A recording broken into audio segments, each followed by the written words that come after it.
ꯃꯌꯥꯝꯕꯨ ꯊꯣꯏꯕꯤ ꯀꯩꯁꯥꯝꯅ ꯇꯔꯥꯝꯅ ꯑꯣꯛꯆꯕꯒ ꯂꯣꯏꯅꯅ ꯏꯀꯣꯛꯅꯣꯅ ꯈꯨꯔꯨꯝꯖꯔꯤ꯫ ꯉꯁꯤꯁꯨ ꯃꯍꯧꯁꯥꯒꯨꯝ ꯃꯌꯥꯝꯒꯤꯗꯃꯛꯇ ꯌꯥꯝꯅ ꯅꯨꯡꯉꯥꯏꯔꯕ ꯋꯥꯔꯤ ꯃꯆꯥ ꯑꯃ ꯄꯨꯗꯨꯅ ꯂꯥꯛꯆꯔꯤ꯫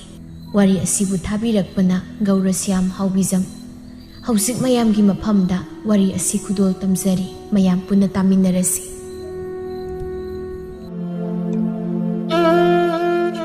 ꯍꯩꯃꯧ, ꯅꯪꯕꯨ ꯃꯄꯥꯟꯗꯧꯗ ꯊꯣꯛꯂꯧꯗ ꯀꯔꯤꯅꯣ ꯏꯃꯨꯡꯗ ꯁꯨꯔꯨ ꯁꯨꯔꯨ ꯅꯩ ꯂꯩꯔꯤꯁꯤꯕꯣ? ꯀꯔꯤ ꯃꯧꯅꯣ ꯁꯤꯕꯣ? ꯃꯤꯒꯤ ꯃꯧꯁꯤꯡꯒ ꯃꯥꯟꯅꯗꯦ꯫ ꯃꯤꯒꯤ ꯃꯧꯁꯤꯡꯅ ꯐꯔꯤꯕ, ꯑꯗꯨꯒ ꯑꯩꯈꯣꯏꯒꯤꯗꯤ ꯀꯔꯤꯅꯣ ꯍꯥꯏ ꯀꯥꯟꯅꯗꯦ꯫ ꯍꯥꯏꯔꯨꯏ ꯇꯥꯗꯦ, ꯉꯥꯡꯉꯤ ꯇꯥꯗꯦ, ꯀꯔꯤꯅꯣ ꯈꯪꯗꯦ꯫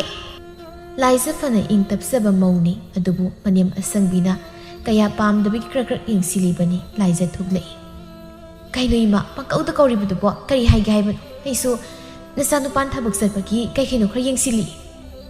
ꯃꯥꯅ ꯆꯠꯄꯗꯣ ꯑꯗꯨꯝ ꯆꯠꯆꯁꯅꯨ, ꯑꯗꯨꯗ ꯅꯪꯅ ꯃꯅꯥꯛꯇ ꯁꯨꯔꯨ ꯁꯨꯔꯨ ꯅꯩ ꯂꯩꯔꯤꯗꯨꯕꯨ ꯀꯔꯤꯒꯤꯅꯣ ꯏꯕ?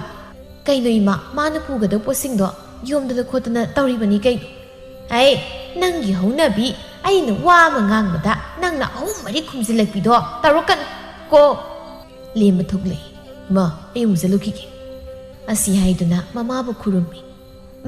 ꯆꯠꯂꯨꯔꯣ ꯆꯠꯂꯨꯔꯣ, ꯅꯀꯣꯛ ꯐꯥꯎꯕ ꯆꯤꯛꯇꯕ ꯑꯣꯏꯌꯨꯀꯣ꯫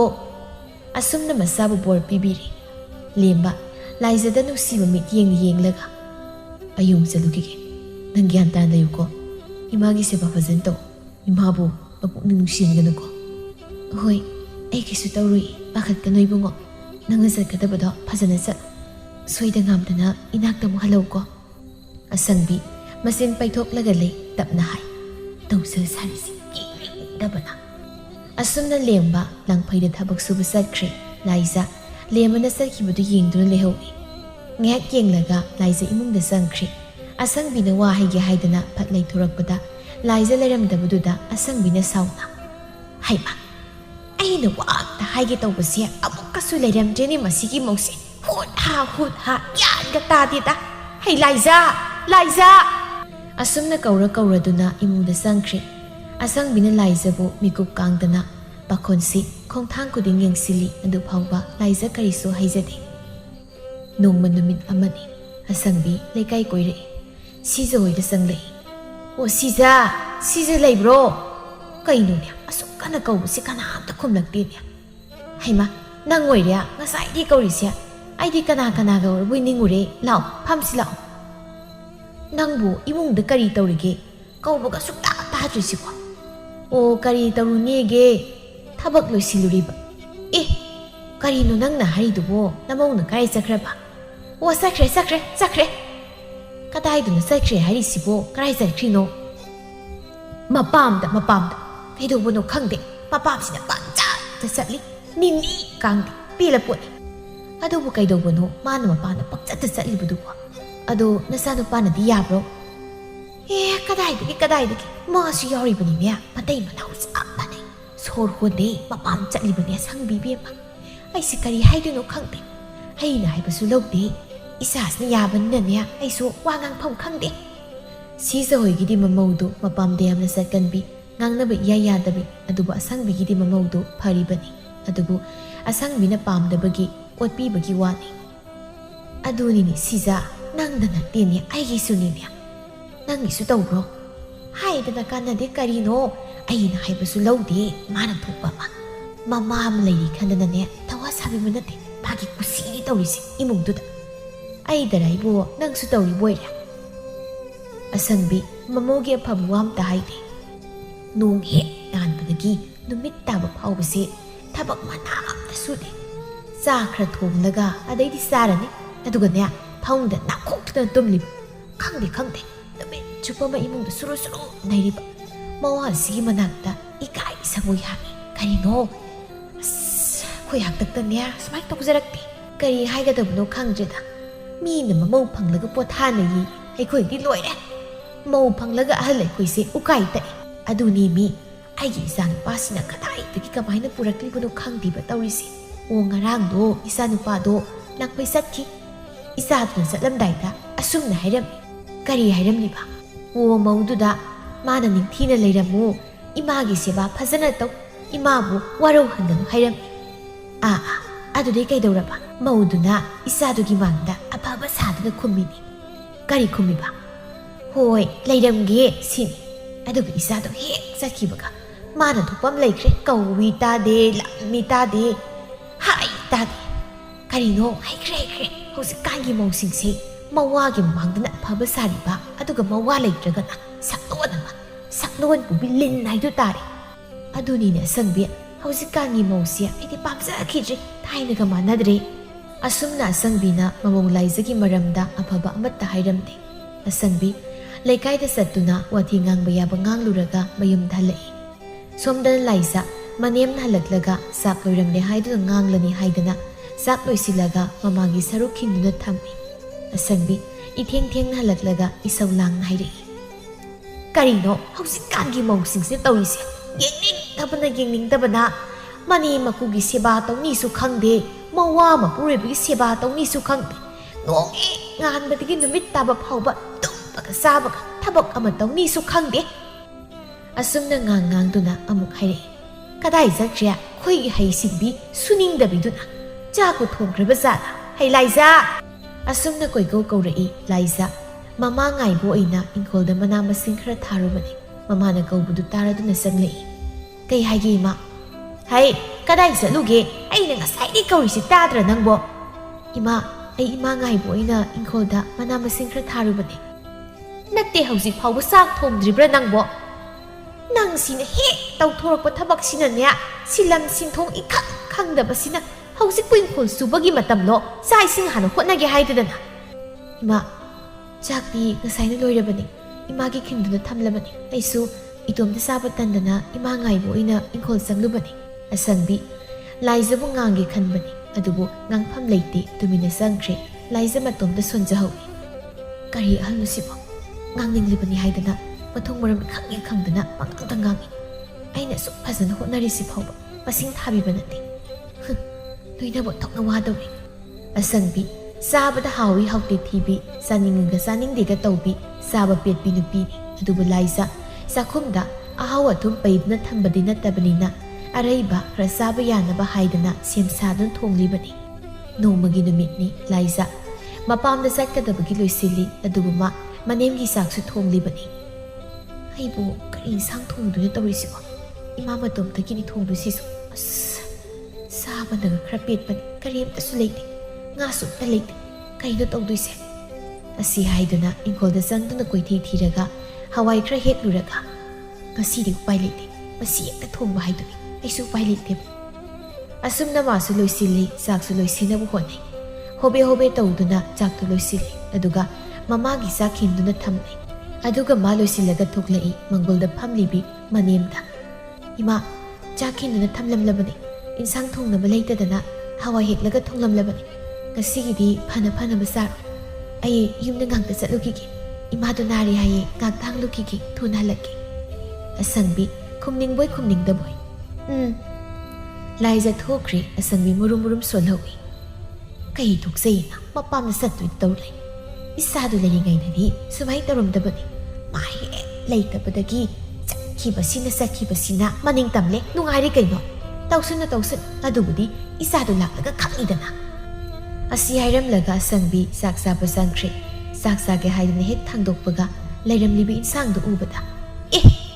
ꯁꯤꯅ ꯀꯔꯤ? ꯀꯃꯥꯏꯅ ꯊꯣꯡꯂꯤꯕ ꯏꯟꯁꯥꯡ? ꯅꯠꯇꯦ ꯁꯤꯕꯨ ꯀꯅꯥꯅ ꯆꯥꯔꯦꯅ ꯊꯣꯡꯂꯝꯂꯤꯕꯅꯣ ꯍꯥꯏꯕꯅꯤꯗ, ꯉꯥꯔꯧ ꯑꯃꯠꯇꯁꯨ ꯌꯥꯎꯗꯕ꯫ ꯑꯣ ꯃꯥꯒꯤꯁꯦ ꯃꯥ ꯆꯥꯕ ꯌꯥꯎꯔꯔꯣꯏ ꯍꯥꯏꯗꯅ ꯇꯧꯔꯝꯂꯤꯕꯅꯤꯅꯦ ꯁꯤꯗꯤ꯫ ꯃꯤꯗꯤ ꯂꯥꯏꯔꯗꯅ ꯁꯟ ꯐꯥꯎꯕꯅ ꯆꯥꯎ ꯍꯥꯏꯕ ꯌꯥꯔꯣꯏ, ꯁꯤꯕꯨ ꯀꯅꯥꯅ ꯆꯥꯗꯣꯏꯅꯣ? ꯑꯁꯤ ꯍꯥꯏꯔꯒ ꯄꯨꯈꯝꯗꯨ ꯄꯥꯏꯔꯒ ꯂꯪꯈ꯭ꯔꯤ꯫ ꯏꯃꯨꯡꯗꯨ ꯆꯥꯛ ꯏꯟꯁꯥꯡꯅ ꯄꯨꯡꯆꯥꯏ ꯆꯥꯏꯔꯦ꯫ ꯐꯔꯦꯗ ꯉꯁꯤ ꯐꯔꯦꯕ, ꯀꯌꯥꯗ ꯎꯁꯤꯠꯈꯤꯗ꯭ꯔꯕꯅꯣꯕ, ꯄꯪꯆꯥ ꯆꯥꯖꯅꯤꯗꯅ ꯇꯧꯔꯤꯕꯅꯤꯅꯦ꯫ ꯆꯥꯛ ꯆꯥꯕꯗ ꯉꯥꯔꯧ ꯌꯥꯎꯗ꯭ꯔꯕꯗꯤ ꯆꯥꯗꯦꯁꯦ ꯈꯪꯂꯤꯕꯅꯦꯕ, ꯍꯜꯂꯛꯈꯤꯁꯅꯨ ꯈꯪꯉꯤ꯫ ꯆꯥꯏꯔꯤꯁꯦ ꯇꯥꯁꯤꯟꯅꯕꯤ ꯊꯝꯒꯦ, ꯎꯍꯟꯒꯦ, ꯑꯗꯨꯒ ꯀꯔꯤ ꯍꯥꯏꯔꯛꯀꯦ ꯌꯦꯡꯒꯦꯕ꯫ ꯑꯁꯪꯕꯤ ꯇꯧꯒꯦ ꯌꯥꯎꯅ ꯇꯧꯔꯤꯕꯅꯤ꯫ ꯉꯁꯥꯏꯅ ꯂꯥꯏꯖꯅ ꯍꯥꯏꯔꯝꯂꯕꯅꯤ, ꯑꯗꯨꯕꯨ ꯈꯪꯅ ꯇꯧꯒꯦ ꯌꯥꯎꯅ ꯇꯧꯔꯤꯕꯅꯤ꯫ ꯑꯁꯪꯕꯤ ꯂꯥꯏꯖ ꯂꯥꯛꯄ ꯉꯥꯏꯗꯨꯅ ꯂꯩ꯫ ꯁꯣꯝꯗꯅ ꯂꯥꯏꯖ ꯌꯨꯝꯗ ꯉꯟꯅ ꯍꯟꯗꯕ ꯌꯥꯗꯦ ꯍꯥꯏꯗꯨꯅ ꯍꯣꯕꯦ ꯍꯜꯂꯛꯏ꯫ ꯏꯃꯨꯡꯗ ꯆꯪꯂꯛꯄꯗ ꯆꯥꯏꯔꯝꯂꯤꯕ ꯃꯌꯥꯝꯗꯨ ꯎꯕꯗ, ꯑꯩꯃ ꯀꯩꯅꯣ ꯇꯧꯔꯤꯁꯤꯅ? ꯏꯃꯨꯡꯁꯤꯗꯤ ꯆꯥꯛꯅ ꯄꯨꯡꯆꯥꯏ ꯆꯥꯏꯁꯤꯗꯤ ꯀꯅꯥ ꯇꯧꯔꯤꯁꯤꯒꯦ? ꯑꯣ ꯍꯟꯕꯤꯔꯛꯂꯕꯣꯏꯔꯦ? ꯀꯩꯅꯣ ꯏꯃꯥ ꯆꯥꯛꯁꯦ ꯀꯅꯥꯅ ꯆꯥꯔꯤꯅꯣ ꯇꯧꯔꯤꯁꯤꯕꯣ? ꯀꯅꯥꯅ ꯑꯣꯏꯔꯨꯅꯤ? ꯑꯩꯅ. ꯀꯔꯤꯒꯤ? ꯑꯣ, ꯆꯥꯏꯒꯦꯅ ꯆꯥꯏꯔꯤꯕ. ꯅꯠꯇꯦ ꯀꯔꯤꯒꯤꯅꯣ? ꯅꯪꯅ ꯆꯥꯛ ꯆꯥꯕ ꯌꯥꯎꯔꯣꯏ ꯃꯇꯥꯒꯨꯝ ꯏꯟꯁꯥꯡꯅꯤꯅ ꯍꯋꯥꯏ ꯆꯝꯐꯨꯠ, ꯉꯥꯁꯨ ꯑꯃꯠꯇ ꯊꯥꯛꯇꯦ, ꯑꯗꯨꯒ ꯉꯥꯔꯧꯁꯨ ꯍꯥꯞꯄꯝꯗꯦ. ꯁꯤꯕꯨ ꯀꯅꯥꯅ ꯆꯥꯅꯦꯅ ꯊꯝꯂꯝꯂꯤꯕꯅꯣ? ꯅꯪꯒꯤꯁꯤꯗꯤꯅꯦ ꯑꯩꯕꯨ ꯎꯁꯤꯠꯇꯕꯒꯤ ꯋꯥꯅꯤ. ꯀꯩꯅꯣ ꯏꯃꯥ? ꯑꯩꯅ ꯉꯁꯥꯏ ꯆꯠꯂꯝꯗꯥꯏꯗ ꯐꯖꯅ ꯍꯥꯏꯔꯝꯃꯤꯗꯨꯗꯤ. ꯍꯥꯏꯔꯁꯨ ꯁꯤꯗꯤ ꯎꯁꯤꯠꯇꯕ ꯃꯥꯜꯂꯤ. ꯉꯥ ꯃꯆꯦꯠ ꯑꯃ ꯌꯥꯎꯗ꯭ꯔꯕꯗꯤ ꯆꯥꯗꯦ ꯑꯁꯤ ꯅꯪ ꯈꯪꯅ ꯍꯥꯞꯇ꯭ꯔꯤꯕꯅꯦꯕ, ꯅꯠꯇ꯭ꯔꯥ? ꯑꯗꯨꯗꯤ ꯑꯩꯕꯨ ꯎꯁꯤꯠꯇꯕ ꯅꯠꯇ꯭ꯔꯣ? ꯅꯪꯒꯤ ꯏꯟꯁꯥꯡꯁꯤꯗꯤꯅꯦ ꯃꯤꯗꯤ ꯍꯥꯏ ꯁꯟ ꯐꯥꯎꯕꯗ ꯆꯥꯎ ꯌꯥꯔꯣꯏ. ꯏꯃꯥ, ꯉꯁꯤꯒꯤꯗꯤ ꯉꯥꯗꯣ ꯑꯝꯇ ꯂꯩꯔꯝꯗ꯭ꯔꯦ. ꯂꯩꯅꯕ ꯁꯦꯜꯁꯨ ꯂꯩꯇꯦ. ꯅꯆꯥꯅꯨꯄꯥ ꯂꯥꯛꯂꯒ ꯂꯩꯗ꯭ꯔꯗꯤ ꯑꯩꯁꯨ ꯎꯄꯥꯏ ꯂꯩꯇꯦ. ꯑꯗꯨꯒꯤꯅꯤ. ꯀꯔꯤ ꯂꯩꯔꯨꯅꯤ? ꯀꯥꯏꯗꯩ ꯂꯩꯗꯣꯏꯅꯣꯕ? ꯅꯨꯄꯥꯅ ꯄꯨꯁꯤꯜꯂꯛꯄꯗꯣ ꯉꯥꯏꯔꯒ ꯂꯩ ꯅꯪꯗꯤ. ꯁꯨꯗꯅ ꯆꯠꯇꯅ ꯁꯦꯜ ꯇꯥꯟꯒꯦꯁꯨ ꯍꯥꯏꯗꯦ. ꯑꯗꯨꯝ ꯐꯝꯖꯥ ꯆꯥ ꯂꯩ. ꯅꯪꯗꯤ ꯅꯄꯥꯝꯗ ꯍꯥꯎꯅ ꯆꯥꯔꯒ ꯂꯥꯛꯂꯕ ꯅꯠꯇ꯭ꯔꯣ? ꯅꯪ ꯆꯥꯔꯗꯤ ꯌꯥꯔꯦ, ꯑꯩ ꯆꯥꯗ꯭ꯔꯁꯨ. ꯏꯃꯥ, ꯑꯗꯨꯃꯥꯏꯅ ꯍꯥꯏꯕꯤꯒꯅꯨ. ꯑꯩ ꯏꯄꯥꯝꯗ ꯍꯥꯎꯕ ꯆꯥꯕ ꯆꯠꯄ ꯅꯠꯇꯦ. ꯆꯥꯁꯨ ꯆꯥꯔꯛꯇꯦ. ꯏꯃꯥꯗꯣ ꯉꯝꯗꯦ ꯍꯥꯏꯕꯗꯨꯗ ꯍꯪꯕ ꯆꯠꯂꯨꯕꯅꯤ. ꯆꯤꯟꯊꯤꯕꯤꯌꯥ! ꯅꯪꯅ ꯇꯧꯕ ꯁꯥꯖꯠ ꯑꯩ ꯃꯨꯟꯅ ꯈꯪꯕꯖꯥꯠꯅꯤ. ꯌꯨꯝꯁꯤꯗ ꯉꯥ ꯂꯩꯇ꯭ꯔꯕꯅꯤꯅ ꯅꯄꯥꯝꯗ ꯑꯅꯥꯕ ꯍꯪꯕꯅꯤ ꯍꯥꯏꯖꯤꯟꯅꯔꯒ ꯑꯍꯥꯎꯕ ꯆꯥꯕ ꯆꯠꯂꯤ ꯅꯠꯇ꯭ꯔꯣ? ꯂꯥꯏꯖ ꯒ꯭ꯌꯥꯟ ꯇꯥꯔꯛꯇ꯭ꯔꯤ. ꯃꯃꯩ ꯃꯀꯣꯛ ꯊꯠꯂꯒ ꯉꯥꯡꯁꯤꯜꯂꯛꯄꯗꯨꯗ ꯂꯥꯏꯖ ꯋꯥ ꯉꯥꯡꯐꯝ ꯈꯪꯗꯦ. ꯑꯁꯪꯕꯤ ꯃꯈꯥ ꯇꯥꯔꯛꯏ. ꯏꯆꯥ ꯅꯨꯄꯥ ꯂꯩꯔꯤꯗꯤ ꯁꯨꯃꯥꯏꯅ ꯇꯧꯔꯣꯏꯅꯦ ꯍꯥ? ꯏꯆꯥꯗꯣ ꯂꯩꯇ꯭ꯔꯤꯉꯩꯁꯤꯗ ꯅꯪꯅ ꯀꯨꯁꯤ ꯇꯧꯔꯦꯅꯦ. ꯆꯠꯅꯤꯡꯕ ꯆꯠꯂꯦ, ꯊꯣꯡꯅꯤꯡꯕ ꯊꯣꯡꯉꯦ. ꯅꯪꯅ ꯅꯌꯨꯝꯗ ꯄꯪꯇꯧ ꯇꯧꯕꯗꯣ ꯁꯤꯗꯗꯤ ꯌꯥꯔꯣꯏ ꯈꯪꯂꯕ꯭ꯔꯥ? ꯏꯃꯥꯒꯤ ꯋꯥꯈꯜꯗꯣ ꯌꯥꯝ ꯂꯥꯜꯂꯤ. ꯅꯃꯧ ꯑꯗꯨꯝꯅ ꯈꯟꯈꯤꯕ ꯂꯩꯇꯦ. ꯉꯁꯤꯗꯤ ꯄꯥꯡꯅꯕ ꯆꯥꯔꯁꯤ ꯇꯧꯕꯅꯤ. ꯋꯥꯔꯛꯇꯕꯤ! ꯅꯃꯥ ꯅꯄꯥꯅ ꯋꯥꯔꯛꯇ꯭ꯔꯕꯅꯤꯅ ꯁꯤꯗꯁꯨ ꯀꯨꯁꯤ ꯔꯥꯁꯤ ꯇꯧꯔꯦꯅꯦ. ꯊꯛꯁꯤ ꯈꯥꯁꯤꯅ ꯅꯥꯏꯗ꯭ꯔꯤꯕ ꯉꯥꯔꯤꯈꯩ ꯈꯨꯝꯃꯤ. ꯂꯥꯏꯖ ꯎꯄꯥꯏ ꯂꯩꯇꯦ, ꯍꯥꯏꯐꯝ ꯈꯪꯗꯦ. ꯃꯤ ꯑꯃꯅ ꯃꯤ ꯑꯃꯗ ꯌꯦꯡꯒꯦ ꯍꯥꯏꯅ ꯌꯦꯡꯁꯤꯜꯂꯕꯗꯤ ꯈꯣꯡꯊꯥꯡꯐꯝ ꯂꯩꯇꯦ ꯍꯥꯏꯗꯨꯅꯤ. ꯂꯥꯏꯖ ꯍꯜꯂꯛꯄꯗꯒꯤ ꯃꯐꯤ ꯐꯥꯎꯕ ꯍꯣꯡꯗ꯭ꯔꯤꯕꯅꯤ. ꯃꯅꯦꯝꯅ ꯉꯥꯡꯂꯅꯤ ꯍꯥꯏꯗꯅ ꯃꯄꯥꯝꯗꯒꯤ ꯍꯣꯕꯦ ꯂꯥꯛꯆꯕꯅꯤ. ꯑꯗꯨꯕꯨ ꯌꯨꯝ ꯌꯧꯔꯛꯂꯒ ꯃꯅꯦꯝꯅ ꯑꯃꯨꯛ ꯀꯩꯁꯨ ꯂꯩꯇꯅ ꯉꯥꯡꯕꯗꯨꯗ ꯃꯕꯨꯛꯅꯤꯡ ꯅꯨꯡꯁꯤꯔꯛꯏ ꯑꯁꯨꯝꯅ ꯈꯜꯂꯤ. ꯀꯩꯅꯣ ꯑꯩꯒꯤ ꯂꯥꯏꯕꯛꯁꯤꯕꯣ? ꯑꯁꯨꯛ ꯋꯥꯅꯁꯨ ꯍꯣꯠꯅꯕ, ꯑꯗꯨꯒ ꯀꯩꯁꯨ ꯂꯩꯇꯅꯁꯨ ꯉꯥꯡꯕ. ꯑꯩꯅ ꯀꯔꯤ ꯇꯧꯔꯒ ꯏꯃꯥꯅ ꯑꯩꯕꯨ ꯄꯦꯟꯒꯗꯕꯅꯣ? ꯑꯩ ꯒ꯭ꯌꯥꯟ ꯇꯥꯗ꯭ꯔꯦ. ꯑꯁꯨꯝꯅ ꯂꯥꯏꯖꯅ ꯀꯞꯂꯒ ꯍꯥꯏꯔꯛꯏ. ꯏꯃꯥ, ꯑꯩꯅ ꯐꯅ ꯂꯥꯟꯈꯤꯕ ꯂꯩꯔꯁꯨ ꯅꯃꯧꯕꯨ ꯄꯦꯟꯅ ꯉꯥꯡꯕꯤꯌꯨ. ꯐꯨꯗꯅ ꯆꯩꯗꯅ ꯋꯥꯔꯛꯄꯤꯌꯨ. ꯑꯗꯨꯒ ꯏꯃꯥ ꯏꯄꯥꯗꯤ ꯄꯟꯗꯨꯅ ꯉꯥꯡꯕꯤꯒꯅꯨ. ꯍꯩꯔꯦꯗ, ꯀꯞꯁꯤꯟꯅꯗꯅꯒ ꯇꯧꯔꯤꯒꯦ. ꯌꯦꯡꯅꯤꯡꯗꯦꯀꯣ. ꯋꯥꯔꯛꯇꯦꯕꯨ ꯋꯥꯔꯛꯇꯦ ꯍꯥꯏꯕꯅꯤ ꯀꯩꯅꯣ? ꯅꯪꯅ ꯇꯧꯔꯤꯕꯗꯨꯕꯨ ꯋꯥꯔꯛꯄꯒꯤ ꯈꯨꯗꯝꯂꯣ? ꯏꯃꯥ, ꯑꯩꯅ ꯀꯔꯤ ꯂꯥꯟꯈꯤꯕꯩꯅꯣ ꯏꯃꯥꯅ ꯏꯃꯥ ꯏꯄꯥ ꯄꯜꯂꯤꯁꯤꯕꯣ? ꯃꯁꯤ ꯃꯆꯤꯟꯗꯤ ꯁꯨꯝ ꯈꯨꯝꯃꯤꯅꯦ ꯃꯁꯦ. ꯄꯜꯂꯗꯤ ꯄꯜꯂꯦ. ꯅꯪ ꯀꯩꯗꯧꯒꯦ ꯍꯥꯏꯕꯅꯣ? ꯏꯃꯥ, ꯑꯩꯁꯤ ꯌꯨꯝꯗꯒꯤ ꯏꯃꯥꯅ ꯆꯥꯕꯒꯤ ꯀꯣꯜꯂꯤꯛ ꯂꯣꯏꯁꯤꯟꯕ ꯅꯪꯅꯕ ꯍꯥꯏꯗꯅ ꯍꯣꯕꯦ ꯂꯥꯛꯂꯤꯕꯅꯤ. ꯍꯜꯂꯛꯄꯒꯤ ꯏꯐꯤꯁꯤ ꯐꯥꯎꯕ ꯍꯣꯡꯗ꯭ꯔꯤ. ꯑꯗꯨꯒ ꯏꯃꯥꯅ ꯆꯥꯛꯁꯦ ꯆꯥꯅꯤꯡꯗ꯭ꯔꯒ ꯑꯗꯨꯝ ꯊꯝꯃꯨ. ꯑꯗꯨꯗꯤ ꯅꯠꯇꯦ, ꯆꯦꯈꯥꯏꯔꯤꯁꯤꯕꯨ ꯀꯔꯤꯒꯤꯅꯣ? ꯆꯥꯔꯣꯏꯗꯕ ꯆꯥꯛꯁꯤꯕꯨ ꯁꯨꯝ ꯊꯝꯂꯒ ꯀꯩꯗꯧꯅꯗꯣꯏꯕ? ꯆꯩꯈꯥꯏꯈꯤꯕ ꯇꯥꯕꯅꯤ ꯀꯩꯅꯣ? ꯄꯦꯜꯂꯕ ꯅꯠꯇ꯭ꯔꯣ ꯅꯪꯗꯤ ꯁꯤ ꯎꯔꯒ? ꯅꯪꯅ ꯄꯤꯖꯅꯤꯡꯗꯕꯗꯣ ꯑꯩꯁꯨ ꯆꯥꯔꯣꯏ ꯍꯥꯏꯅ ꯆꯩꯈꯥꯏꯔꯤꯕ. ꯀꯔꯤ ꯊꯣꯛꯆꯩꯌꯦꯅ? ꯑꯁꯤ ꯍꯥꯏꯔꯝꯂꯒ ꯁꯪꯕꯤ ꯊꯣꯛꯈ꯭ꯔꯤ. ꯂꯥꯏꯖ ꯃꯇꯣꯝꯇ ꯀꯞꯇꯨꯅ ꯆꯥꯏꯔꯕꯁꯤꯡꯗꯨ ꯂꯣꯏꯅ ꯂꯣꯏꯁꯤꯜꯂꯤ. ꯑꯁꯨꯝꯅ ꯍꯥꯏꯖꯩ. ꯀꯔꯤꯅꯣ ꯑꯩꯅ ꯍꯧꯖꯤꯛ ꯇꯧꯒꯗꯕꯁꯤꯕꯨ? ꯑꯩꯅ ꯑꯄꯣꯛꯄꯤ ꯏꯃꯥꯅꯤ ꯈꯪꯅ ꯁꯦꯕꯥ ꯑꯁꯨꯛ ꯐꯖꯅ ꯇꯧꯕꯁꯦ, ꯑꯁꯤ ꯐꯥꯎꯕ ꯀꯩꯁꯨ ꯂꯩꯇꯅ ꯍꯦꯛ ꯉꯥꯡꯕꯁꯦ ꯑꯩ ꯈꯥꯡꯕ ꯉꯝꯁꯤꯜꯂꯛꯇ꯭ꯔꯦ. ꯆꯥꯅꯤꯡꯗ꯭ꯔꯕꯗꯤ ꯐꯖꯅ ꯊꯝꯂꯝꯕꯁꯨ ꯌꯥꯏ. ꯑꯗꯨꯗꯤ ꯅꯠꯇꯦ. ꯆꯩꯈꯥꯏꯔꯤꯁꯤꯕꯨ ꯃꯥꯒꯤꯁꯦ ꯑꯩꯉꯣꯟꯗ ꯀꯂꯛ ꯄꯦꯜꯂꯁꯅꯨ ꯈꯟꯅ ꯇꯧꯔꯤꯕꯅꯤ. ꯑꯩ ꯑꯣꯟꯊꯣꯛꯅ ꯋꯥꯅ ꯂꯦꯟꯗꯧꯔꯤꯗ ꯍꯧꯖꯤꯛ. ꯑꯩ ꯀꯔꯤ ꯇꯧꯒꯅꯤ? ꯍꯣꯔꯦꯟꯒꯤꯁꯨ ꯉꯥ ꯑꯝꯇ ꯂꯩꯇꯦ. ꯍꯣꯔꯦꯟꯁꯨ ꯉꯥ ꯌꯥꯎꯗꯦ ꯍꯥꯏꯗꯨꯅ ꯆꯥꯛ ꯑꯃꯨꯛꯁꯨ ꯆꯥꯔꯣꯏꯗꯕ ꯖꯥꯠꯂꯥ? ꯑꯃꯨꯛ ꯆꯩꯈꯥꯏꯗꯣꯔꯤꯕ ꯖꯥꯠꯂꯥ? ꯈꯪꯗ꯭ꯔꯤꯗ ꯑꯩ ꯀꯔꯤ ꯇꯧꯗꯣꯏꯅꯣ? ꯑꯁꯨꯝꯅ ꯂꯥꯏꯖ ꯃꯄꯤ ꯍꯣꯡꯗꯣꯛꯂꯒ ꯐꯃꯨꯡꯗ ꯐꯝꯗꯨꯅ ꯇꯧꯐꯝ ꯈꯪꯗꯅ ꯂꯩ. ꯃꯊꯪꯒꯤ ꯅꯨꯃꯤꯠꯅꯤ ꯂꯥꯏꯖ ꯂꯩꯀꯥꯏꯒꯤ ꯄꯨꯈ꯭ꯔꯤꯗ ꯐꯤ ꯃꯌꯥꯝ ꯑꯃ ꯁꯨꯔꯤ. ꯂꯩꯀꯥꯏꯒꯤ ꯃꯧ ꯃꯌꯥꯝ ꯑꯃꯁꯨ ꯐꯤ ꯁꯨꯕ ꯂꯥꯛꯅꯗꯨꯅ ꯃꯌꯥꯝ ꯐꯤ ꯁꯨꯅꯔꯤ. ꯃꯌꯥꯝ ꯃꯔꯛꯇꯒꯤ ꯑꯃꯅ ꯍꯥꯏꯔꯛꯏ. ꯂꯥꯏꯖ, ꯅꯪꯕꯨ ꯀꯃꯥꯏꯅ ꯇꯧꯔꯤꯒꯦ? ꯅꯣꯡꯃꯇꯁꯨ ꯃꯄꯥꯟ ꯊꯣꯛꯂꯛꯄ ꯎꯗꯦ. ꯅꯠꯇꯦ, ꯅꯪꯕꯨ ꯌꯨꯝꯗ ꯑꯗꯨꯝ ꯀꯩꯗꯧꯅꯗꯅ ꯂꯩꯔꯤꯕꯅꯣ? ꯅꯣꯡ ꯐꯥꯗꯣꯛꯁꯨ ꯀꯣꯏꯊꯣꯔꯛꯎ ꯀꯩꯅꯣ? ꯍꯣꯏ ꯏꯆꯦ, ꯆꯠꯊꯣꯔꯛꯀꯦ. ꯑꯩꯁꯦ ꯆꯠꯊꯣꯔꯛꯀꯦ ꯈꯟꯕꯅꯤ, ꯑꯗꯨꯕꯨ ꯍꯦꯛꯇ ꯉꯝꯗꯦ. ꯏꯆꯦ ꯍꯣꯏꯁꯨ ꯑꯩꯒꯤꯗ ꯅꯣꯡ ꯐꯥꯗꯣꯛ ꯆꯪꯉꯛꯄ ꯌꯥꯕꯅꯤ. ꯑꯩꯈꯣꯏꯁꯨ ꯂꯥꯛꯄ ꯌꯥꯕꯅꯦ. ꯑꯗꯨꯕꯨ ꯅꯣꯏꯗ ꯆꯠꯁꯤ ꯍꯥꯏꯕꯁꯦ ꯃꯌꯥꯝꯁꯦ ꯍꯦꯛꯇ ꯌꯥꯅꯗꯦ. ꯀꯩꯒꯤꯅꯣ ꯈꯪꯗꯦ. Laiza moina hairaklibudu ma gyan tai magi manemgi maungduna talibani haibasi amana mu hairai oi bema mapani pan thoktana mayang gori watai tawbusu phaiye yumna tom leibasia khoidi haina khidre Laiza hairakliba misingdu masak muna khangi potphamda laklaga kwa matap ma pairaga miwangang na bingaktani haibasi asumna wari sari ngai asangbi Laiza gi tungda saungna leplaga kaino nangna tawrisi ha nang si phi suribra natraga miwangang naribra ha Laiza manem la I haibasu hana khanghaude tungdagi khanghautan hairakpaduda ma khangprek khangi hangatna yenglubada asangbi oirambaduda e kaino ima ai si phi suribani kaidawrage imana sila isibo kai haige haibano kari haige haibano kai he phi kitang subaduda masai nongan bada kisatkibaduna hausifau kai tawraga leige haibani kaino aisibo aina suriba phise yamna yami aduna pak he loiba yadaduna tawribani he nakchingdu khumganu wa mangang yadi kumtoisina waraktabagi haungnabi Laiza mayamgi mamangda ikairap tawna ima ai lagi chalam kaino chalamoi ha chalamoi di kai nang pukri se liage haibro mayam do Laiza da kiru yengnei Laiza mayam na tawribadu ma khangi wakhalda khatli mayam mangsida othokni kai khreda ko sidi migi mangsida onsina blemleroi phisi ko na surage isalage asumna Laiza phisingnu puraga tumina satkre asangbina tawri siengone haile sikari imta hairamdan tumin zakri siemko nang asidi khalidana nang leiramu asumna asangbi su satkre leiriba mayam duna hainai kaino ini asangmina tawrisibo amana haire noidi khanglamoi ini asangmina Laiza se phasana otpirabani handu ingang hanjilingang tawbada Laiza se mamai makok khangjabani tawrisini hausiksu pukrisi tana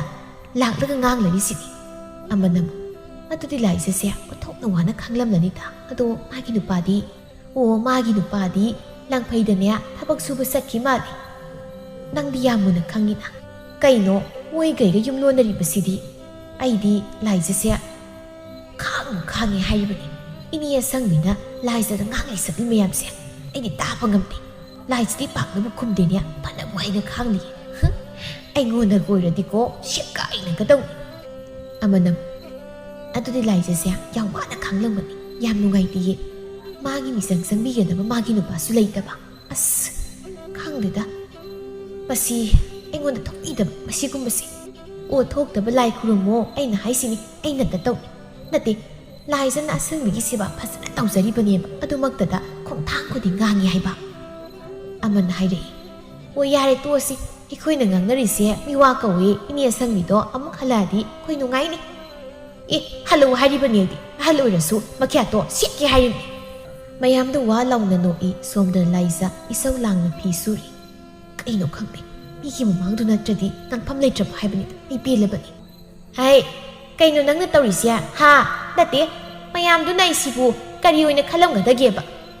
Laiza sangningbana mathamoidu puba ngamlaktre wakhalda khalai masidi khangma ngamjeda aisu khara khumlageda so khumda leibase yam usitreba kaino imana haidubo aina imada kari kaiba haikrake aisibo nangna matam sang yumsida halakani khangdabuduna thoklibani masya e thabak toribai bu matam san halakti sibu aisi phi mayamse loina ba haidana aisu kanu hotnaridana hai nangi phi dudi horen hayeng surasu yai nati iman leibu kawbu lai sibu kari athuba leibagi hai hausik matam si kadai yauri haiba khangdabro sa ising thonggadauba ingkholgi mana masing sisu ising khra saidna khodana tawoidana aina ngarangdagi hairaba adubu hausik phawba tawjeba mase nang naibu usitaba natro mi mayam mamangda ngangjibado naraiba pharamni khak ima thabak se isu mathang tawge haidana khalibani adude hekta nangharoidaba dongna prap ekta tanari sibu imagi se khra heman khreda kari heman baidi na thau masa khangjabadi haiba tabani ho hairasu yumda lakan haidi phaidana adudi nati migi mamangdudabu yare sakto prap thomu ai thabak sakadaw asi hairam laga sangbi imung sangkre Laiza sumna sonje kari laibang no aibo kari nungi masiki nu pasti yum paluba mama se asumna tawi khangamabadi palamoidabani ꯀꯅꯥꯅꯕꯨ ꯉꯝꯗꯣꯏꯅꯣ ꯈꯣꯡꯊꯥꯡ ꯈꯨꯗꯤꯡ ꯅꯤꯡꯁꯤꯜꯂꯒꯕꯣ ꯑꯁ ꯐꯤ ꯁꯨꯔꯨꯕꯒꯤ ꯋꯥꯅꯒ ꯋꯥꯕꯅꯦ ꯁꯣꯔꯒ ꯍꯣꯟꯕ ꯊꯨꯡꯗ꯭ꯔꯤ ꯏꯁꯥꯁꯦ ꯉꯥꯛꯇ ꯐꯝꯂꯒ ꯁꯣꯔꯒ ꯍꯟꯗꯣꯛꯈꯤꯒꯦꯗ ꯂꯥꯏꯖ ꯐꯝꯂꯒ ꯀꯔꯤ ꯏꯟꯁꯥꯡꯕꯨ ꯊꯣꯡꯗꯣꯏꯅꯣ ꯈꯪꯗ꯭ꯔꯦꯗ ꯑꯃ ꯊꯣꯡꯉꯤ ꯆꯥꯔꯣꯏ ꯍꯥꯏ ꯑꯃ ꯊꯣꯡꯉꯤ ꯍꯥꯎꯇꯦ ꯍꯥꯏ ꯈꯪꯗ꯭ꯔꯦꯗ ꯉꯥꯁꯨ ꯂꯩꯔꯝꯃꯣꯏ ꯅꯨꯡꯉꯥꯏꯗꯧꯔꯤ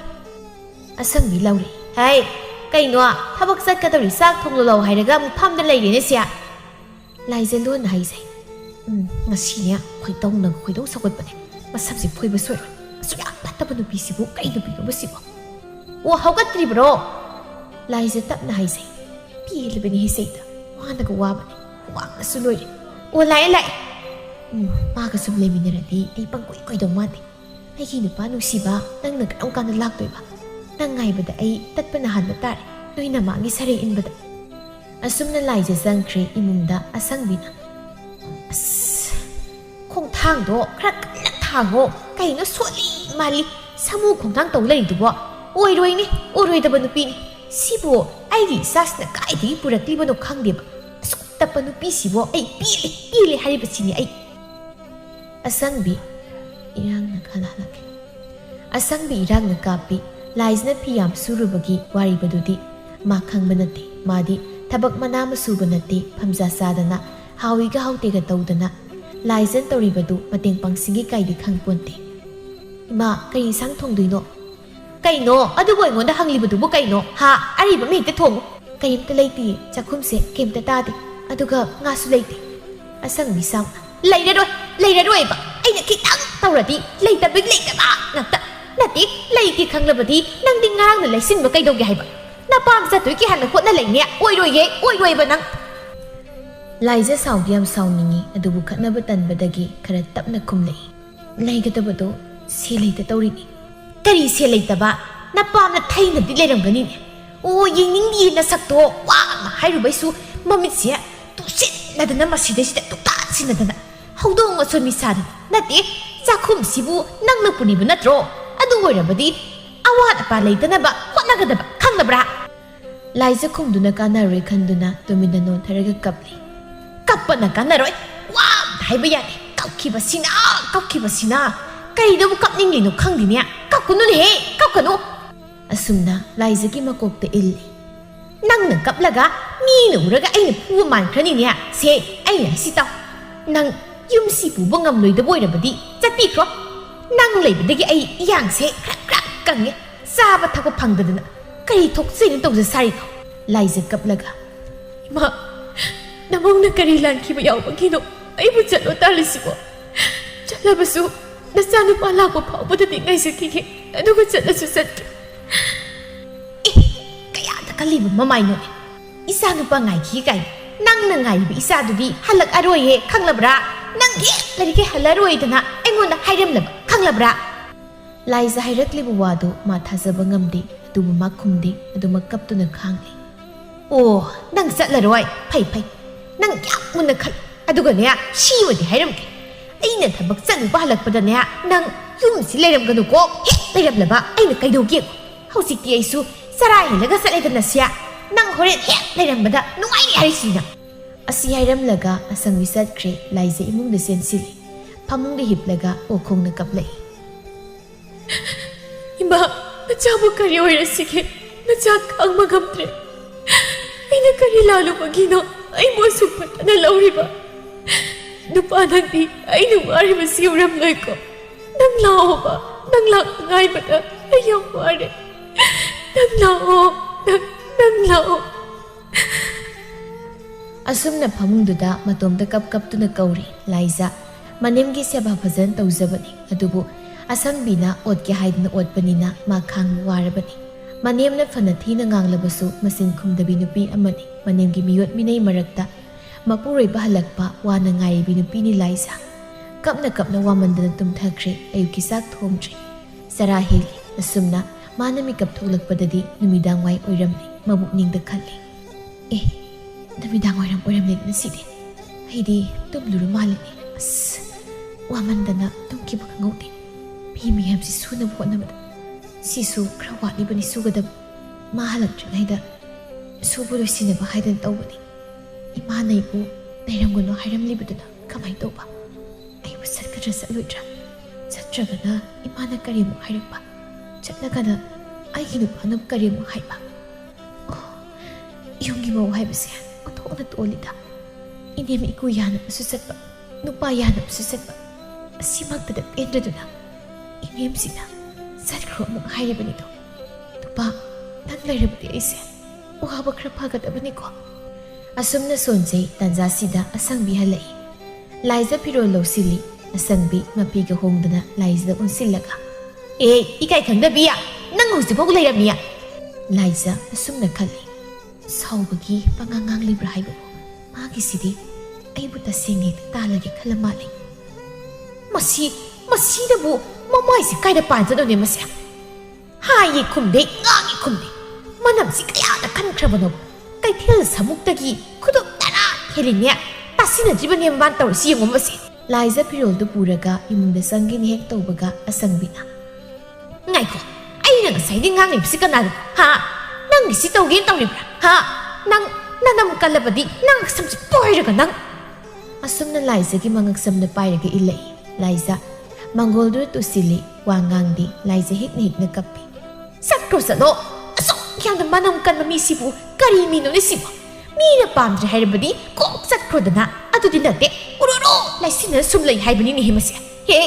ꯅꯪ ꯌꯨꯝꯁꯤꯗ ꯑꯃꯨꯛ ꯍꯟꯅ ꯆꯪꯂꯛꯄ ꯌꯥꯔꯣꯏꯀꯣ ꯑꯩ ꯊꯣꯡꯁꯤ ꯂꯣꯜꯂꯒꯦ ꯆꯠꯈ꯭ꯔꯣ ꯑꯁꯤ ꯍꯥꯏꯗꯨꯅ ꯑꯁꯪꯕꯤ ꯏꯃꯨꯡꯗ ꯆꯪꯂꯒ ꯊꯣꯡ ꯂꯣꯟꯁꯤꯟꯈꯤ ꯂꯥꯏꯖ ꯍꯧꯒꯠꯂꯒ ꯊꯣꯡꯗꯨ ꯊꯤꯜꯂꯤ ꯑꯗꯨꯒ ꯏꯃꯥ ꯊꯣꯡꯁꯤ ꯑꯝꯇ ꯍꯥꯡꯉꯣ ꯏꯃꯥ ꯑꯁꯨꯝꯅ ꯀꯧꯕꯕꯨ ꯑꯁꯪꯕꯤ ꯁꯨꯈꯨꯝ ꯈꯨꯝꯂꯛꯇ꯭ꯔꯦ ꯂꯥꯏꯖ ꯀꯞꯅ ꯊꯣꯡ ꯊꯤꯟꯕ ꯂꯦꯞꯇꯦ ꯂꯥꯏꯖꯒꯤ ꯑꯋꯥꯕ ꯏꯁꯣꯔꯅ ꯎꯕꯤꯔ ꯃꯥꯜꯂꯤ ꯇꯨꯡꯗꯒꯤ ꯂꯥꯏꯖꯒꯤ ꯂꯦꯡꯕꯥꯟꯗ ꯂꯦꯝꯕꯅ ꯄꯥꯏꯔꯒ ꯀꯩꯗꯧꯔꯒꯦ ꯅꯪꯅ ꯊꯣꯡ ꯊꯤꯜꯂꯤꯗꯨꯕꯣ ꯂꯥꯏꯖ ꯁ꯭ꯋꯥꯏ ꯂꯥꯎꯏ ꯂꯩꯊꯣꯔꯛꯄꯗ ꯃꯥꯒꯤ ꯅꯨꯄꯥ ꯑꯣꯏꯔꯝꯕꯗꯨꯗ ꯅꯣꯡꯒꯧꯕꯤ ꯆꯦꯛꯂꯥꯅ ꯋꯥꯅ ꯅꯣꯡꯕꯨ ꯉꯥꯏꯔꯒ ꯅꯣꯡ ꯇꯥꯔꯛꯄꯗ ꯆꯦꯛꯂꯥ ꯃꯥꯅ ꯍꯔꯥꯎꯖꯕꯒꯤ ꯄꯟꯈꯩ ꯂꯩꯇꯕꯒꯨꯝ ꯂꯥꯏꯖ ꯂꯦꯝꯕꯗ ꯁꯤꯖꯠ ꯀꯣꯜꯂꯒ ꯃꯊꯃꯣꯏ ꯄꯦꯟꯅ ꯀꯞꯂꯤ ꯀꯩꯅꯣ ꯅꯪꯅ ꯑꯗꯨꯛ ꯊꯃꯣꯏ ꯁꯣꯛꯅ ꯀꯞꯂꯤꯕꯗꯨꯕꯣ ꯀꯩꯗꯧꯔꯒꯦ ꯍꯥꯏꯌꯨꯁꯦ ꯀꯩꯗꯧꯔꯒꯦ ꯍꯥꯏꯕ ꯀꯩꯒꯤꯅꯣ ꯅꯪꯅ ꯑꯩꯕꯨ ꯑꯁꯨꯛ ꯀꯨꯏꯅ ꯊꯥꯗꯣꯛꯇꯨꯅ ꯆꯠꯂꯤꯕ ꯑꯩ ꯌꯥꯝ ꯋꯥꯔꯦ ꯂꯦꯝꯕꯅ ꯂꯥꯏꯖꯒꯤ ꯃꯄꯤ ꯇꯩꯊꯣꯛꯄꯤꯔꯤ ꯑꯗꯨꯒ ꯅꯪꯕꯨ ꯌꯥꯝꯅ ꯋꯥꯔꯕ꯭ꯔꯅꯦ ꯍꯧꯖꯤꯛꯇꯤ ꯅꯪꯒꯤ ꯑꯋꯥꯕ ꯀꯣꯛꯂꯅꯤꯁꯦ ꯏꯂꯥꯁꯤꯗꯤ ꯀꯞꯄꯅꯨ ꯇꯣꯛꯑꯣ ꯍꯥꯏꯕꯅꯤ ꯅꯪꯕꯨ ꯑꯁꯨꯝꯅ ꯂꯥꯏꯖꯕꯨ ꯊꯦꯝꯕꯤꯔꯤ ꯂꯦꯝꯕ ꯃꯃꯥꯅ ꯑꯣꯠꯄꯗ ꯂꯥꯏꯖ ꯋꯥꯔꯤꯕꯅꯤ ꯍꯥꯏꯕꯁꯤꯗꯤ ꯃꯥ ꯈꯪꯗ꯭ꯔꯤ ꯑꯩꯁꯨ ꯂꯝꯁꯥꯡ ꯂꯥꯛꯄꯒꯤ ꯋꯥꯔꯕꯅꯤ ꯏꯃꯨꯡꯗ ꯆꯪꯂꯁꯤꯁꯦ ꯑꯗꯨꯒ ꯅꯨꯡꯉꯥꯏꯅ ꯄꯣꯊꯥꯔꯨꯔꯁꯤ ꯊꯣꯡ ꯂꯣꯜꯂꯤꯕꯗꯨ ꯎꯕꯗ ꯀꯔꯤꯒꯤꯅꯣ ꯅꯪꯅ ꯃꯄꯥꯟꯗ ꯂꯩꯔꯒ ꯃꯅꯨꯡꯗ ꯊꯣꯡ ꯂꯣꯜꯂꯤꯁꯤꯅ ꯂꯥꯏꯖ ꯈꯨꯝꯗꯦ ꯃꯧ ꯑꯩ ꯂꯥꯛꯑꯦ ꯊꯣꯡꯁꯥꯡ ꯑꯁꯪꯕꯤ ꯃꯁꯥꯒꯤ ꯈꯣꯟꯖꯦꯜ ꯇꯥꯔꯦ ꯍꯩꯃꯥ ꯏꯆꯥ ꯂꯥꯛꯑ ꯃꯥꯜꯂꯤꯅꯦ ꯑꯁꯪꯕꯤ ꯊꯣꯡ ꯍꯥꯡꯉꯤ ꯀꯩꯒꯤꯅꯣ ꯏꯃꯥꯅ ꯊꯣꯡ ꯂꯣꯟꯁꯤꯜꯂꯤꯁꯤꯕꯣ ꯂꯥꯏꯖꯅ ꯃꯄꯥꯟꯗ ꯂꯩꯔꯒ ꯑꯁꯪꯕꯤ ꯈꯨꯝꯐꯝ ꯈꯪꯗꯦ ꯃꯥ ꯊꯕꯛ ꯆꯠꯂꯨꯕ ꯍꯜꯂꯛꯄꯗ ꯉꯥꯏꯔꯝꯈꯤꯅꯤ 이만이 탄다 레이버두다냐 숨론버니다 ngaiko maiga okidong asumna mai opa loiraduna imunde sangkre lemba pukningdadi jingnaba poklibani ngasi si moisi kainumdi to malise masu laisesu kainum itau tawi adubu hayengoi na hanglaki wan halakpusida ngasi du putharake asumna khalli laisesu thokliba tawri mayamsi mapuribana halakpaga tamdurabadi wanaga halakpaga nungairaroi khanduna maithong haraw malalaga jak thongli asang bisu du mangai masana wan halakpada nungaitaba pawsi tamningtre hay nongalaga gyantana wari saragi khandur laikre asumna saksanara matung pothanakre asangbi wakhalda sumna khalli tawmari basya dongmadi soidana ai isan hanglakani aduna kari kaino khra haizilaga masigi nungana bisya taktaba yate mathangi numitni ayuki matamni asangbi mangolda phamdura lei lembam palda thoklai tanza sida sanglai sumang yau phatringai dei kaurei hai asangbi ya heima lao changa o asumna sija sangak tuna phammi kadai sa luino sida sumla iro hoi nya sumlak pani nya kuire ibani unadaba nang sulaki je ai sulak pangamtre aduna ngasi sangli kan si chatluge dana la ibani as nung thilgati sa thokpa ngampon te da nungsa sina laizana inia lak libra phamu chalu laki cha thako asang bitumin sonjai ꯌꯦꯡꯅꯤꯡꯗꯕꯅ ꯐꯨ ꯇꯔꯦꯠꯃꯨꯛ ꯈꯥꯔꯦ ꯑꯩꯗꯤ ꯂꯥꯏꯖ ꯆꯥ ꯄꯨꯊꯣꯛꯇꯨꯅ ꯄꯤꯔꯝꯂꯒ ꯃꯥꯗꯤ ꯑꯅꯤꯗꯨꯅ ꯉꯥꯡꯅꯒꯗꯕꯗꯣ ꯇꯥꯅꯤꯡꯗ꯭ꯔꯗꯨꯅ ꯆꯪꯈ꯭ꯔꯦ ꯑꯗꯨꯒ ꯂꯦꯝꯕꯁꯨ ꯃꯃꯥꯒ ꯋꯥꯔꯤ ꯁꯥꯒꯦ ꯈꯟꯖꯔꯝꯕꯅꯤ ꯑꯗꯨꯁꯨ ꯁꯤꯖ ꯂꯥꯛꯄꯗꯒꯤ ꯊꯣꯡꯒꯥꯜꯂꯣꯝꯗ ꯑꯗꯨꯝ ꯊꯣꯛꯈ꯭ꯔꯦ ꯑꯁꯪꯕꯤ ꯃꯤ ꯂꯩꯇꯕ ꯇꯥꯟꯖꯥ ꯌꯦꯡꯂꯒ ꯋꯥꯔꯤ ꯍꯧꯔꯛꯏ ꯑꯩꯗꯤꯅꯦ ꯆꯥꯒꯁꯦ ꯊꯛꯆꯅꯤꯡꯗꯦ ꯅꯪ ꯊꯛ ꯀꯩꯒꯤꯅꯣ ꯍꯥꯏꯁꯤꯕꯣ ꯅꯌꯨꯝꯗ ꯂꯥꯛꯂꯒ ꯑꯩ ꯏꯇꯣꯝꯇ ꯊꯛꯑꯣꯕ ꯍꯣꯏꯅꯦ ꯑꯩꯗꯤ ꯃꯥꯅ ꯂꯣꯟꯕ ꯆꯥ ꯊꯛꯅꯤꯡꯗꯦꯅ ꯇꯧꯕꯅꯤ ꯅꯪꯒꯤꯁꯤꯗꯤ ꯅꯃꯧꯁꯦ ꯅꯪꯅ ꯅꯨꯡꯁꯤꯗꯦ ꯍꯥꯏꯕꯅꯤꯅꯦ ꯅꯠꯇ꯭ꯔꯣ ꯍꯣꯏ ꯑꯗꯨꯃꯥꯏꯅ ꯍꯥꯏꯕ ꯇꯥꯔꯦ ꯑꯩꯅ ꯃꯥꯕꯨ ꯁꯨꯛꯅꯨꯡ ꯅꯨꯡꯁꯤꯌꯨ ꯍꯥꯏꯕ ꯌꯥꯗꯦ ꯃꯥꯅ ꯍꯦꯛ ꯌꯨꯝꯁꯤ ꯂꯥꯛꯄꯗꯒꯤ ꯃꯥꯅꯕꯨ ꯄꯤꯖꯅꯤꯡꯗꯦ ꯏꯆꯥꯅꯨꯄꯥ ꯂꯩꯔꯀꯥꯟꯗ ꯑꯐꯕ ꯍꯦꯛ ꯁꯥꯕ ꯑꯗꯨꯒ ꯏꯆꯥꯅꯨꯄꯥ ꯂꯩꯇ꯭ꯔꯀꯥꯟꯗꯅ ꯀꯔꯤꯅꯣ ꯏꯃꯥꯁꯦ ꯀꯔꯤ ꯆꯥꯔꯤ ꯀꯔꯝꯍꯥꯏꯅ ꯇꯧꯔꯤ ꯀꯥꯏꯅ ꯍꯟꯅ ꯌꯦꯡꯕ ꯅꯠꯇꯦ ꯑꯗꯨꯗ ꯃꯣꯏꯅ ꯀꯔꯝꯍꯥꯏꯅ ꯃꯥꯕꯨ ꯅꯨꯡꯁꯤꯗꯧꯔꯤꯅꯣ ꯑꯁꯨꯝꯅ ꯑꯅꯤꯗꯨ ꯑꯐ ꯋꯥꯔꯤ ꯑꯝꯇ ꯁꯥꯗꯦ ꯃꯃꯧꯒꯤ ꯋꯥꯔꯤ ꯄꯨꯊꯣꯛꯇꯨꯅ ꯁꯥꯟꯅꯔꯤ ꯂꯥꯏꯖ ꯏꯃꯨꯡꯗꯒꯤ ꯋꯥꯔꯤꯗꯨ ꯇꯥꯏ ꯑꯁꯨꯝꯅ ꯍꯥꯏꯖꯩ ꯐꯠꯇꯦꯗꯀꯣ ꯏꯃꯥ ꯅꯪꯁꯦ ꯑꯩꯅ ꯇꯧꯗ ꯋꯥ ꯀꯌꯥ ꯑꯃ ꯁꯦꯝꯖꯤꯟ ꯁꯥꯖꯤꯟꯅꯅ ꯍꯥꯏꯕ ꯉꯝꯃꯤ ꯑꯩꯅ ꯑꯁꯨꯛ ꯐꯖꯅ ꯍꯣꯠꯅꯔꯤꯕꯁꯤꯗ ꯀꯩꯝꯇ ꯍꯣꯠꯅꯗꯕꯒꯨꯝ ꯉꯥꯡꯂꯤꯕꯅꯤꯅꯦ ꯅꯪ ꯂꯩꯕ ꯄꯥꯝꯗꯦ ꯍꯥꯏꯕ ꯑꯩ ꯈꯪꯉꯤ ꯑꯗꯨꯕꯨ ꯅꯣꯡꯃꯗꯤ ꯒ꯭ꯌꯥꯟ ꯇꯥꯔꯛꯀꯗ꯭ꯔꯥ ꯈꯟꯗꯨꯅ ꯂꯩꯕꯅꯤ ꯁꯤꯖ ꯍꯥꯏꯕꯤ ꯑꯍꯜꯁꯤꯁꯨ ꯆꯞ ꯃꯥꯟꯅꯩ ꯑꯁꯤꯁꯨ ꯑꯐꯕ ꯑꯃ ꯇꯥꯏꯅꯤ ꯃꯌꯨꯝꯗ ꯃꯊꯧ ꯇꯧꯗꯨꯅ ꯂꯩꯈꯤꯗꯦ ꯍꯥꯏꯗ꯭ꯔꯗꯅ ꯑꯌꯨꯛꯁꯤꯗ ꯃꯤꯋꯥ ꯉꯥꯡꯅꯕ ꯂꯥꯛꯂꯤꯕꯅꯤꯅꯦ ꯑꯁꯨꯝꯅ ꯉꯥꯏꯍꯥꯛ ꯂꯩꯔꯒ ꯁꯤꯖ ꯆꯠꯈ꯭ꯔꯦ ꯂꯦꯝꯕ ꯀꯩꯊꯦꯜꯗꯒꯤ ꯃꯃꯥꯒꯤꯅꯤ ꯍꯥꯏꯗꯅ ꯉꯥ ꯈꯔ ꯂꯩꯗꯨꯅ ꯄꯨꯔꯛꯂꯒ ꯍꯜꯂꯛꯏ ꯂꯥꯏꯖꯗ ꯄꯤꯁꯤꯜꯂꯤ ꯂꯥꯏꯖꯅ ꯆꯥꯛ ꯊꯣꯡꯕ ꯂꯣꯏꯔꯗꯨꯅ ꯆꯥꯛ ꯆꯥꯃꯤꯟꯅꯩ ꯂꯦꯝꯕ ꯃꯃꯥꯅ ꯇꯧꯔꯤꯕ ꯃꯑꯣꯡꯗꯣ ꯎꯕꯗ ꯑꯁꯨꯝꯅ ꯈꯜꯂꯤ ꯏꯃꯥꯒꯤꯁꯦ ꯍꯥꯟꯅꯒ ꯃꯥꯟꯅꯗꯦ ꯀꯩꯗꯧꯔꯕꯖꯥꯠꯅꯣ ꯂꯥꯏꯖꯁꯨ ꯃꯉꯥꯏ ꯋꯥ ꯏꯉꯥꯡ ꯉꯥꯡꯅꯗꯦ ꯅꯠꯇꯦ ꯑꯅꯤꯁꯤꯕꯨ ꯀꯩꯗꯧꯕ ꯌꯥꯎꯔꯖꯥꯠꯅꯣ ꯐꯔꯦ ꯍꯣꯔꯦꯟ ꯀꯣꯟꯅ ꯍꯪꯂꯒꯦ ꯑꯁꯨꯝꯅ ꯂꯦꯝꯕ ꯆꯥꯛ ꯇꯣꯛꯂꯒ ꯉꯥꯏꯍꯥꯛ ꯄꯣꯊꯥꯈ꯭ꯔꯤ ꯅꯣꯡꯃꯒꯤ ꯅꯨꯃꯤꯠꯅꯤ ꯑꯁꯪꯕꯤꯅ 이마기 렘바 lao sida lao 이마 와 하이기 팜 kay haigi ma kuirabani aina wasi haigi khalaisi kari wa noi ma nangi nupi sia nang na yumda leiri kansida khara warau ima na haibasu laude nang leije dana mana kusira si tau lei kai noi si mana kai daru gai si khangde yum sida ma gai ga da leiri se adudi ima kari sang sa sige kari sa ningi hangbagi wa leite mana sa ningba ma hekta hauni haure khangdana pangthong da thongi nga thakta boy adu gai di ahal oisilaklabani na nga do machet ama yaujabadi chaba yade do adu su happy banati adu ga mana ne laikai da krasa mapam da krasa tawraga leiribani do mana adu mai ekta tawbrane tawribani ni tawriba satraga halakani khangde do mapam da su toina pangset ta kai no khangde ai ama leiri sia ima ai sumai salu ki kai na haibi banati kusi tawdan chatlibani laikai da mi wa ngangbana kaliba nang na halakpa numita aina thonglo lamlibdusu ma numit tara phawba haraktabaduda lonbani magi lenba pumnamaksia tamlaroi sira khanbani adubu tamda yadadana tamlaklibani nangna di langphoide lekthokredo mana tawrisia ima kaya yaningdeko imana phangai haijin manate nang wakhal muna khalu nongmani nang soile sopakani ko imana haibudumak tawbro aidi mana dumna tawngani heba thajadabani थाजाद्रगा मसादा हंगो लेंब तपना हाइसे अइने माबु सेवा फजन तौ हाइदन चलमदाइ हाइरमदो तौद्रबोय करी मपाम तोइने चली लेकाइ कोइ हाइबा अइना नक्सिमा मोंग मै तौइने खलि खंगसिदि हन्दलखिसनो असुमना लेंबा लाइसा गाइबो ओइना ममागा वरि सानरी लाइजा कैथेल मसादा इंसांग नपि लेबा चलुरगा हलई लाइजना Mongol हेका खत्के तौबगा लेंबना ngai ko karaki laise ingak na lemada yenglaga kaino kaidorage nang kaisa ha asai di kaisa lugai bani kaino haibiri sibo aina ngonda kaithel masada insang leiru ke hairam libadudi insang leibabu adu koi ha tangi insang se asi hairaga laise na pairiba insang na pisingdu lembana mullaga langthoki laise fana sauning ba leirabasu mapuroibada akaibam ta haiji kaina tawbiri sibo aina kari tawkhrage nangna tawba thabak aina loina khangaba nangna imusida kari taw mapana kari tawri haiba ai loina khang aduna nang yumsi changlak tusia chalo napam chalo asangbi nakana laithok tu nokpe tawi laisa pukning da khali tuba aina nang lakpa ngai bada kaya da wakiba nang lakdaga aigi da makle pigani khalu sakthop saruba nam arebat arba aigi ni haibda yum sida kanam leitraba asumna khalaga kaptun hairi nang nei bu chalu hai bato ai chala su sakki adubu ai gi ram du dangi ai bu mayek singna khagan biyo nangi daral hai ba nangi daral khangni madu nasara tum tangsa ai wa amadi hai sake yum pala bi nu bi am magi nu pa na thadok tu na chakhrabata nu bi oi bi ba na kaya do wa na gai se ba ipung gi leita laira jengsa sangna pi awan ba pum na mak pu tu na lak tu na hotnari tu ka maksu inem gi se ba pum na mak nang na ba hotna ba ipum thit kai su wa ba adu mak ta da kai su leita na ngak bi ba pum na mak se nasib ho ba kha do le rak pa di nang lak la ga ai gi mi sen na le pi ga ai ra ga ta su ai bu la na au ra ba hai nasin du pet pet ngang nu go taring chat lo harabdi kok chat kro da asam na lai zabu lem na tan bisi asang bi tumi na ta dun lai kham du na taw bu gi wa laite adun lai za wakhal da ching na ba phawre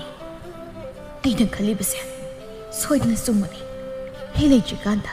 mama na kai kin tam lam ka aduna ma nai la na lo ra ma lai phare ai na hai bisu ta bi trap na hey si ra bisu asum ba tu thapang na sakhi urasano mana phugera hakira ai khang lagi asumna laizana haizaba kaya lemana takhiji tabibagi mahutta phuba hore chatkir chaloi ha chatkir chaloi phuro halo haidi suksa chaloi ira sulai ta bai bu ira biraga tawbase ai yaninde aduna nangna pinaba ai bu hat takota siba phangjabadi ai gi laibak pabadi lembana laizabu phubagi makhol laizana kapagi makhol yum thangnariba kunjo taba ngamdraduna laklaga lembabu khapi kunjo di thangnana leibanina asangbiga laizaga loinabagi maong loina khangi adubu hairaga migi mungda khutingjinba tagani khanduna haidabani adubu laizagi saina khol tabada waraduna hey lemba ngaikho angang si sibu tai khabiga duma masi manam yam kallibu manam se tatna phuge ihe ngaikho ni nang aina haibisi ta khoni mi bu hekta mathong maram khangduna phuba yabro ibu nang mamadi nang na tori base maram sa di na khali mama khambigan magi makhut pidu walu mama ihe adu ya din noi ong ta tap thakho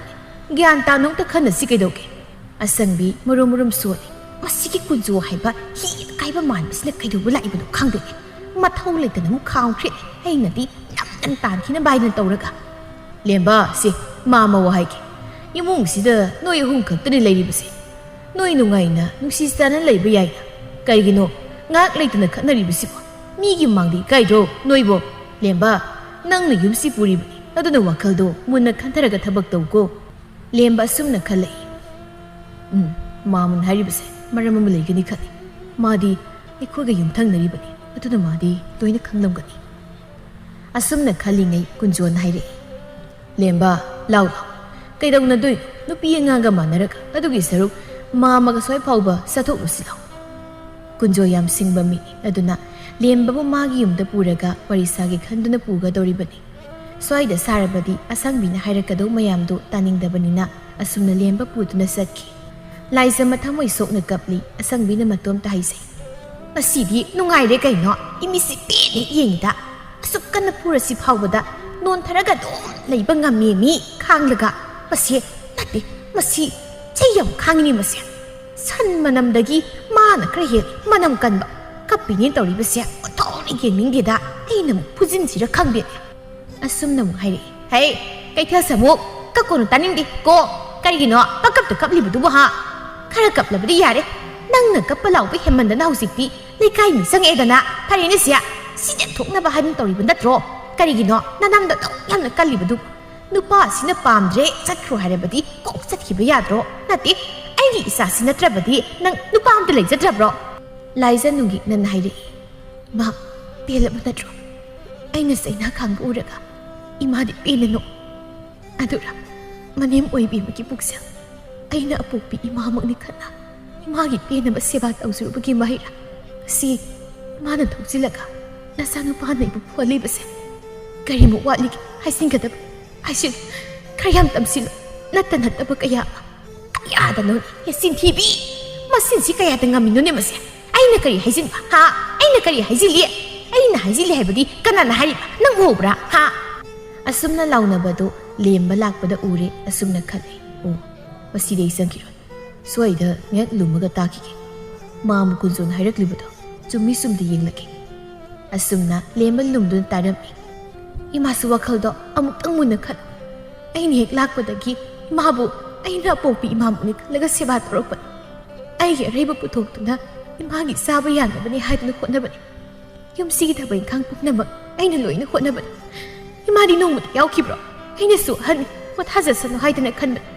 아두막다다 아이게 공탕구딩 아소이바 티티도나 강무나죠 농파독 레이드다나 나합다베기수 아이부 미오이는 강디 나가이드 셋드나 아이게 파타와리 까야 사드나 아이부 요원 아이는 론바 사파오바타 기다바나죠 마기다 막 쑥바나 호나리바 이부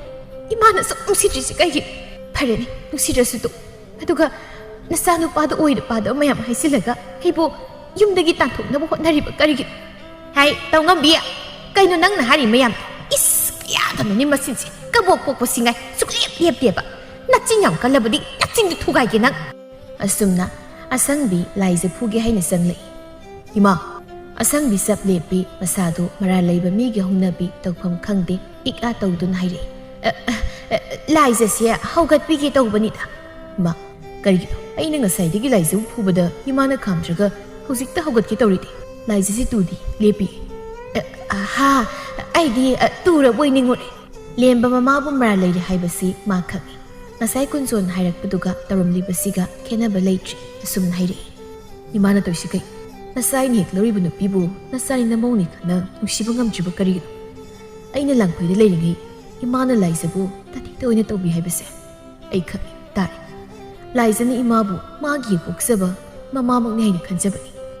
imana laisana tarokpa khuding imana tapana khate natra 마수 레이더버니나 아레이버드나 이마기 피에나 시바도 저리버니 마도 이마나 빈비게더버니 아두디 나데 하위가 하우디가 nga 야위가 야우디가 미모 올리브 까리기도 이마 하이 까이노 낭나 낭리버도 하 까나노 무까리 하이질리 낭기 군조 하이바 히 아까이바 만드는 까리 묵담실레 하 마나 까리 캉이 마시야 에코이 무기와 레카이 무네 까리 캉다나 아오 오빠 사리고 아시아리가 군조 까우리 하이 군조 이니만 또리부도 이건 따이나가 마무 군존 하이버 그기는데 에이 로인 따라버 미나 로인 하이러버니 오 낭기 시디 이마다기 미니 해나 루레네 아도 이와나 데마 이마기 북셀 에이 로인 카기 에이세 이마나 뽀뽀나 사니 아이나 렉부는 미터 이마나 통론 실레가 라이스나 마파나 레름리부기 마람소 에이 로인 카기 이마나 라이스기 마람다 하이버싱도 좀 밀라리 캉이 하이다나 라이스부 에이나 푸버니 마라라버디 소이든 세크레 asumba gi mamangda aranbana kayam kuna leptu leiba ngamani laisagi thamoi ei masak muna khagi maril teng haidan tawbani mahadi barale remtre asangbi hanba kawba leite yare ya imagi lemba nang nama ingondagi nangi bisni hena luna laruba natro nangna haribasya imanda lali haiba natro aidinya nangi bisiga laimina ngamloi haribasi sida waloi imana namawoni suba sunataba amakaksi phawba nusiba ngamdaba natro aidi laisana thundukna kairam loidra haina khalida phare